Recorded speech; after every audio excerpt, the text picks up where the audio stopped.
Good morning, dear students. Today we are going to discuss about part 2 of the midbrain. In the previous class, we have seen the external features of the midbrain and also the transverse section of the midbrain at the level of inferior colliculus. Now today we are going to see anatomy of the internal features of the midbrain at the level of superior colliculus. So when we take the cut section of the midbrain, the central gray matter we can see here and along with the cerebral aqueduct. So central gray matter along with the cerebral aqueduct we can observe in the cut section of the midbrain.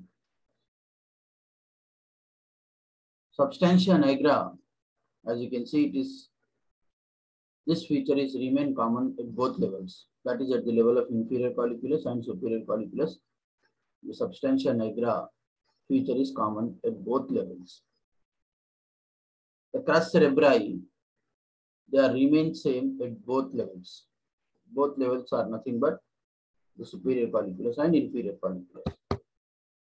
Now transverse section of midbrain at the level of superior colliculus, we shall see what are the features in the gray matter and what are the features in the white matter at the level of superior colliculus. So in the gray matter, the central gray matter, we can see the oculomotor nerve nuclear complex. So this section at this level of superior colliculus, the nuclei closely related to the central gray matter. Okay. So what nuclei are present in the central gray matter? There will be presence of oculomotor nerve nuclear complex. So that is oculomotor nerve nuclear complex. There are various subdivisions,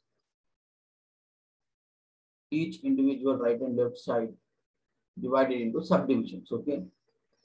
Both the right and left oculomotor nerve nuclear complex, they are subdivided into following. Subdivisions of oculomotor nerve complex are inferolateral nuclei.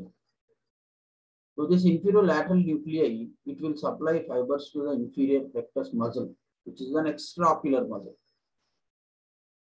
Then ventromedial nucleus, it will supply fibers to medial rectus muscle. Intermediate nucleus, it will supply fibers to inferior oblique muscle. And caudal central nucleus, it will supply fibers to levator palpebrae superioris muscle. There is a median raphe nucleus, will supply the fibers to superior rectus muscle. So here only two extraocular muscles are left beyond the oculomotor nucleus. Those are lateral rectus and superior oblique. LR6, lateral rectus is supplied by acquisition nerve, superior oblique is supplied by trochlear nerve. So oculomotor nerve complex will supply the somatic efferent functional component. Somatic efferent, that means motor to the inferior rectus muscle, motor to the medial rectus muscle, and motor to the inferior oblique muscle, and motor to the levator palpebrae superioris muscle. And it will supply the superior rectus also. So it is motor to these muscles. So therefore they will supply these extraocular muscles which are derived from the somites. Okay. So basically in the central gray matter, you find oculomotor nucleus. Okay. So you see that we say the oculomotor nerve nuclear complex. Okay, this is very, very important. You must remember. Now coming to the other feature, EWN, Edinger-Westphal nucleus. Edinger-Westphal nucleus. So exactly it is present in the cranial to the motor nerve nucleus complex. Exactly cranial to oculomotor nerve nucleus complex is the presence of Edinger-Westphal nucleus. It is a parasympathetic component of oculomotor nerve nuclear complex only. So it is not a separate thing, but it is a parasympathetic component. Okay, parasympathetic, which is responsible for the secretions. Okay, that you might have learned this in the parasympathetic ganglions about the Edinger-Westphal nucleus. You should revise the parasympathetic ganglions. Okay. So it is a parasympathetic component of oculomotor nerve nuclear complex only, but it will carry general visceral efferent functional component.